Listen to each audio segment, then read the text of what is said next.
Murahaneza murakaza neza kuri YouTube channel yanjye. Nitwa Nana Weber, abenshi mu Rwanda bazi nka Super Sexy. Nubwo naryanze mukanga kurireka. Uyu munsi rero ntabwo nje kubyina, ntabwo nje kuzunguza amabuno, nje kubigisha cyangwa se kubasangiza ku bintu bimwe nkoresha. Mu minsi ishize nagiye kugura amavuta, ngura amavuta umubiri wanjye urayanga. Umubiri wanjye uyanze ngira ngo murareba face yanjye, narwaye ubuheri mu gukira rero nk'iyo mbonye agaheri mu maso yanjye ndakamena.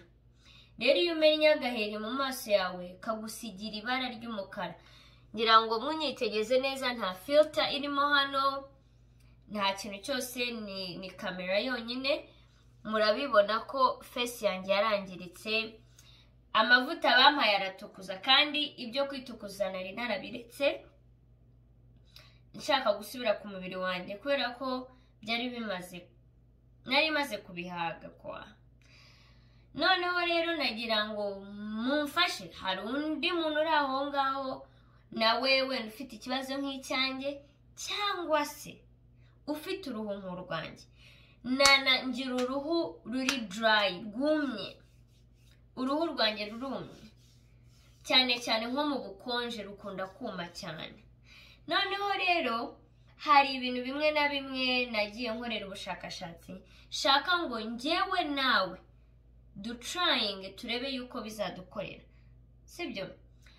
Hari icyo nagerageje umunsi umwe ibiri, mbona birasa nkaho bishobora kunkorera, mba mbistopinze. Ndagira ngo dutangirane urugendo nibura rw'ibyumweru 2 turebe niba koko bino bintu bizadufasha, cyane cyane nk'abantu baba hanze mu gihe cy'ubukonje. Niyo waba umubiri wawe woroshye meze gute, hari igihe kigera mu bukonje uruhu rwawe rukuma. Ngira ngo murumva umubiri wanjye ukuntu umeze, urumva ukuntu uvuga. Ubu ngubu ni nijoro, ndagira ngo mbereke ibintu nshaka kuzajya nkoresha nijoro, n'ejo mu gitondo mbereke ibyo nzajya nkoresha buri mu gitondo. Niba nawe ukeneye ubufasha twatangirana, cyangwa se igihe uzaba ufite umwanya nawe ukabikora. So uyu munsi rero ndakoresha ku mubiri usanzwe, umubiri wose nkoresha brown sugar scrub, nkakoresha Dove soap, nkakoresha iyi moisturizer body oil, nkakoresha iyi cream, nkakoresha iyi moisturizer, n'iki kindi. Noneho nkagira igi, egg, nkanagira vaseline. So ibi bintu rero nibyo ngiye gukoresha mu byumweru byanjye 2 byo gutreatinga my dry skin. Ku bantu batumva ikinyarwanda, niba ushaka ko nzabakorera version yo mu cyongereza, I will try my best and do it for you guys. Ariko uyu munsi nifuje kubisangiza abanyarwanda. Mbere nigeze kurwaraho ubuheri mu maso bwinshi, ndakeka abantu bankurikirana kuri Snapchat. Narwaye ubuheri amaso yose, mbese kuva hano ku mazuru mu gahanga hano hose. Ikintu cyabukijije, nakoresheje iyi product ya Tula iyi. Noneho this time ntabwo ndwaye ubuheri, ahubwo mfite ubudotsi bw'umukara nshaka ko bugenda. Ikindi n'umubiri wanjye uba uruma cyane mu gihe cy'ubukonje, kandi nanone ndashaka gusubira muri natural skin. So urere ibi ngibi nabikoresheje ndwaye ubuheri. Abankurikiranye mwarabibonye, sorry sinabishyize kuri YouTube channel yanjye, ariko kuba bikeneye ku bantu bafite ubuheri mu maso cyane, n'ubu ngubu bwagufasha. Kimwe ko nibi tugiye gukoresha nabyo birakiza.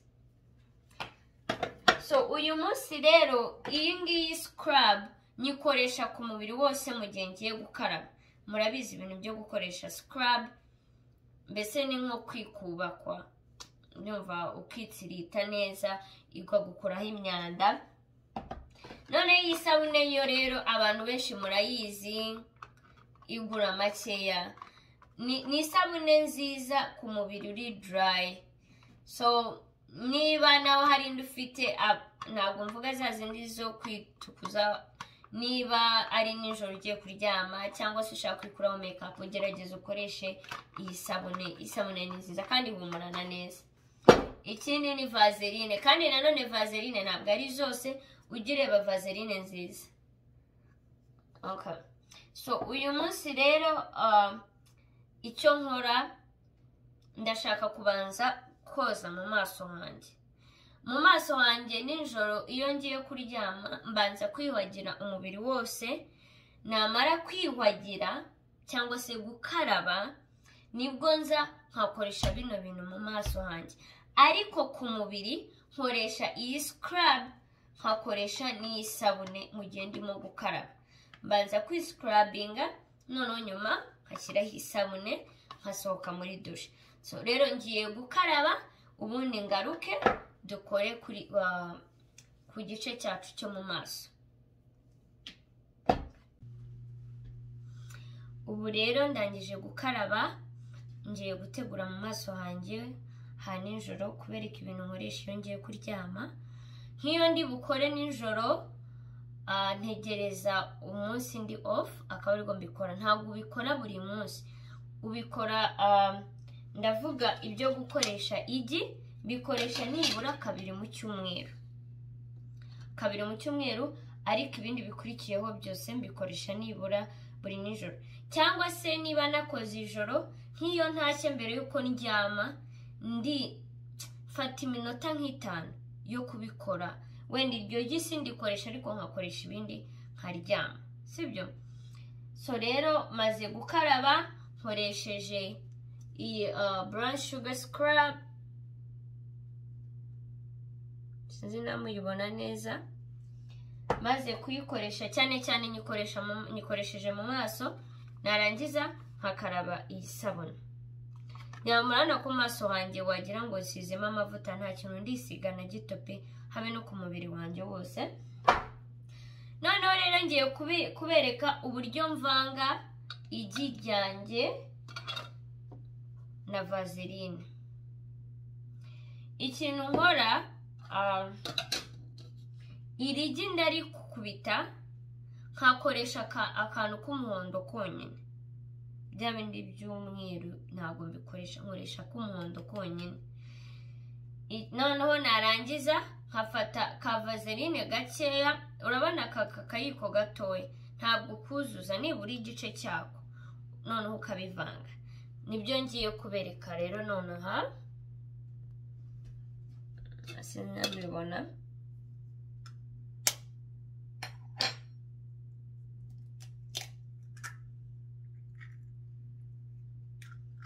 Nibagiwe nzana agasorori kamwe, ariko ukuntu migenza byoroshye, fata ka kantu ku kiyiko,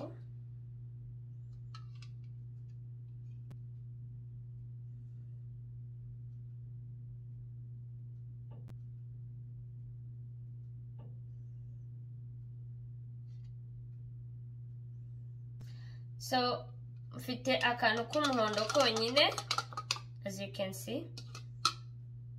Nakubise kameneka ariko ngerageje kugasigarana.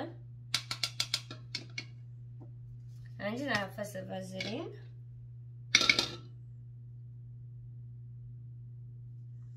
fata ka vaseline gatoya,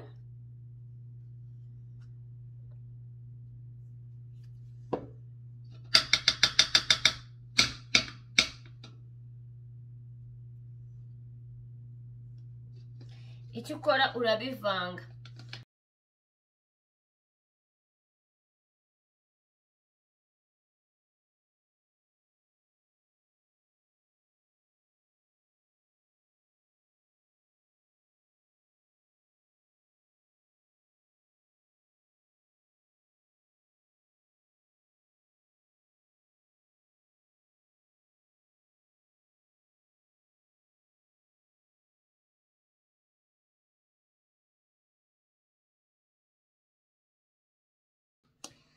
vaseline yanjye n'igi ryanjye rero bikaba byivanze, murabibona neza, ntabwo wabitandukanya.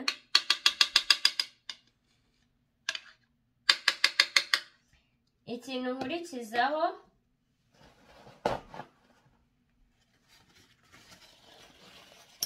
ni ukubyisiga mu maso yanjye. Ngewe rero nkunda gukoresha akaroso, mfite akaroso nkunda gukoresha rimwe na rimwe, nako nkunda kugakoresha cyane ko nanga gufata mu magi ngo nsigishe intoki, mba numva bitari bugere aho nshaka. So nkoresha rero kano karoso,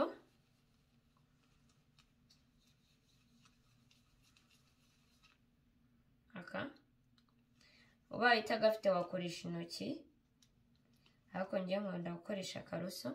So nkasiga mu maso hanjye.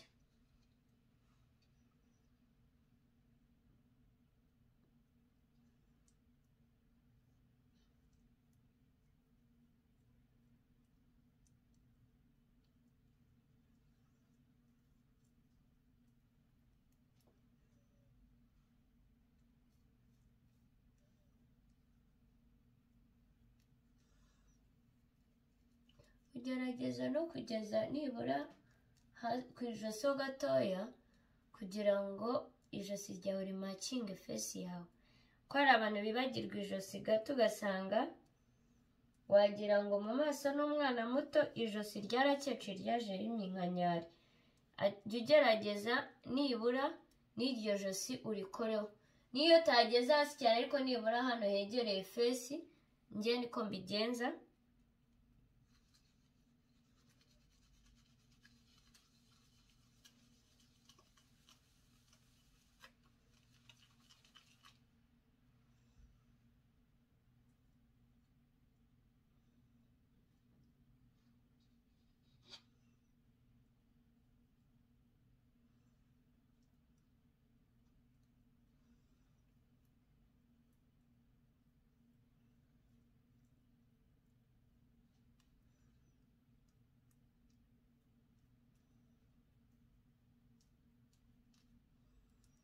Nari narwaye ubuheri, ariko uyu munsi ndabibara nk'umunsi wanjye wa mbere, ariko si umunsi wanjye wa mbere, ni umunsi wanjye actually wa gatatu. Niyo mpamvu ubuheri bwagiye, ariko ibi bintu by'umukara, aya mabara y'umukara yo ntabwo aragenda. Ariko icyo mbabwira ni uko ibi bintu byahise bihagarika ubuheri. Nari natangiye kurwara amaso kubera amavuta mashyashya nari natangiye. Bivuga ngo nabaye mpagaritse amavuta yose, ndimo kwisiga ino vaseline yonyine, yaba mu gitondo cyangwa se nijoro. Iyo maze gukaraba nisiga vaseline yonyine, kubera ko amavuta nisigaga yanyiciye skin. Nakundaga ka skin kanjye ariko kangiritse. Ndagira mbereka iyo skin yanjye yangiritse, ibintu bimwe na bimwe nkoresha. Ibi ni ubwa mbere mbikoresheje, nanjye nabibonye ahantu, niyo mpamvu nifuje kubibasangiza. So rero aya magi na vaseline ndabigumisha nibura iminota 30. Ni ukureka bikuma neza. None reka dutegereze iminota 30 tugaruke mbereka ukuntu mbigenza. Nkuko mubibona rero bimaze kuma, ego ko nta nubwo naseka. Ntabwo naseka, biba byagukweze.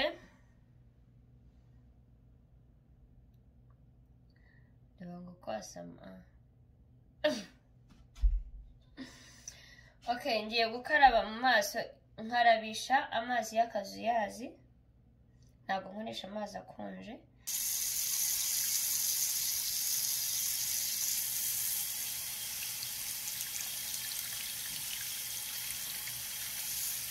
Basa n'akavungera amase.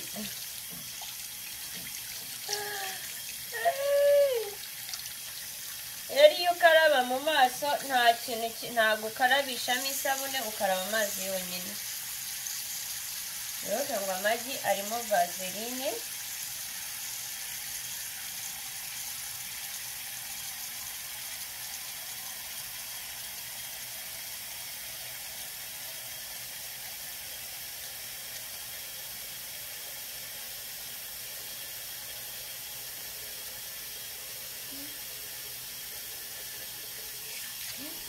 ndahiye.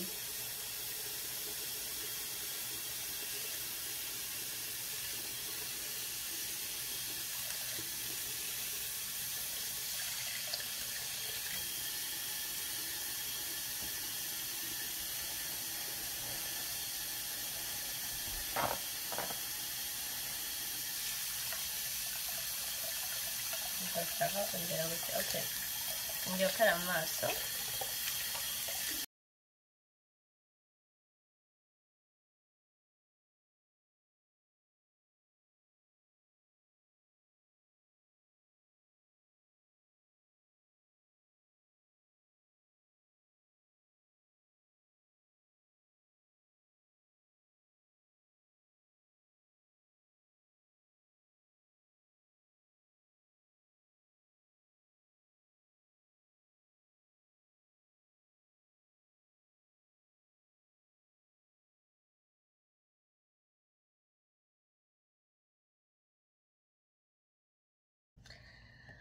Okay, ndangije gukaraba mu maso. Njyewe rero iyo nkarabye mu maso ntabwo nkunda kwihanaguza eswime nk'iyo maze gukaraba nyine ibintu nk'ibi. Nkunda gukoresha paper towel kuko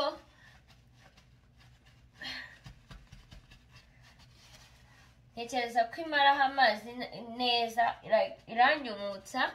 Ntabwo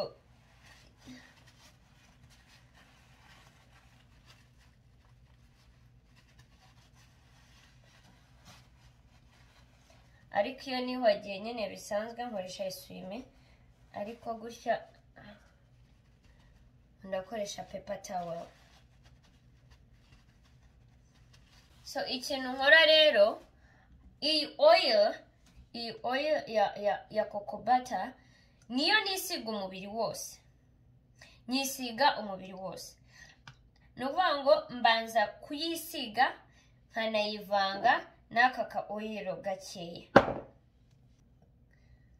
So mfata gakeya, aka oil gake,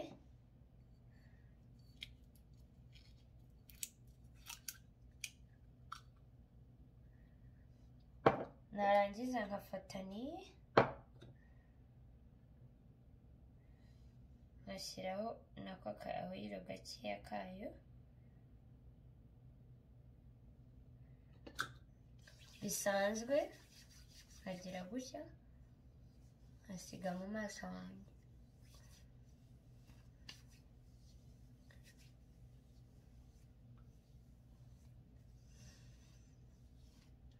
Buhumura neza cyane.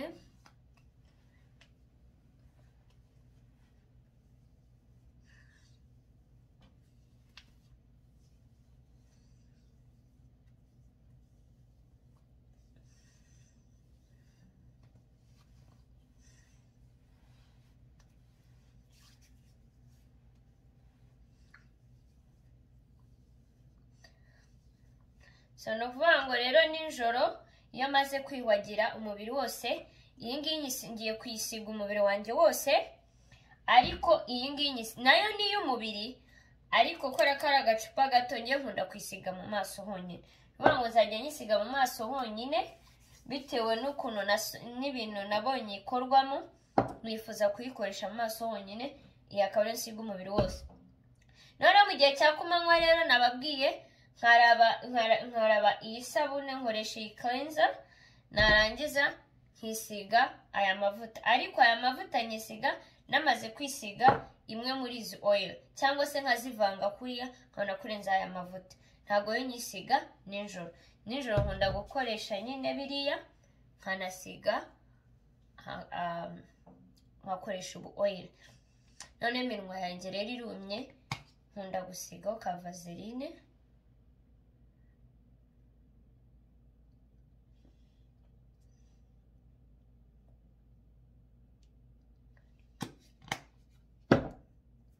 Okay, ubu ngubu rero ngiye kwisiga oil yanjye umubiri wose, nindangiza ndyame.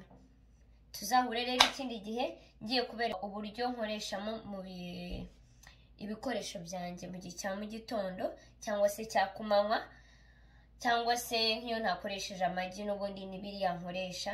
Niba hari ibindi nifuza gukoresha nabyo nzabibagezaho. Niba hari urwaye ubuheri yifuza gukoresha iyi product nakoresheje mbere, nawe yambwira nazaza nkamwereka uburyo nayikoreshejemo, ariko ubu sinayikoresha kubera ko nta biheri ndwaye. Ndashaka gutreatinga skin yanjye yongere ise nk'uko yasaga mbere, ubu black dots buvemo, nongere ngera aka baby face kanjye. Murakoze cyane, comment, like and share. Nzagaruka mbereka, hari abambajije ikintu nkoresha kugira ngire mu nda hato. This time nzaza mbibereke. Hari abambwiye ngo, hari abambajije ngo niyihe nzoga wanywa mu gihe uri kuri diet, nabyo nzaza mbibasobanurire, n'ibindi byinshi byerekeranye n'uburyo wa treatingamo umubiri wawe. Murakoze cyane, nitwa Nana Weber, zahura ubutaha.